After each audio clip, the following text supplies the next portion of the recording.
Bir vaqtlari dalada qo'y boqib kelganimda, kechki vaqt molni qamab, Tirnovkaga shoshilib yugurib ketayotganimda, yirtiq krossovkalar bilan onam aytardi. "Bolam, o'zi charchab kelding. Senga zarilmi?" deb aytardi-da. "Joningni og'ritma" derdi-da. Onalar doimo farzandiga mehribon bo'ladi-da.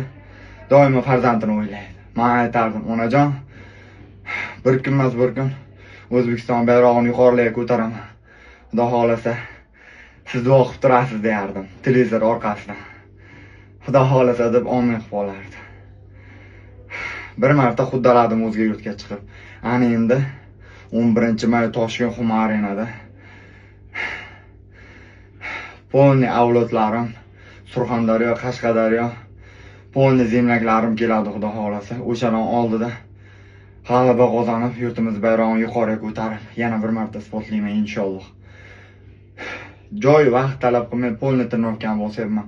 Xudo xolasa o'sha qishloqda oddiy jaydar yigiti, oddiy xalqdan chiqqan yigit O'zbekiston bayrog'imizni yuqoriga osmon uzra ko'taraman.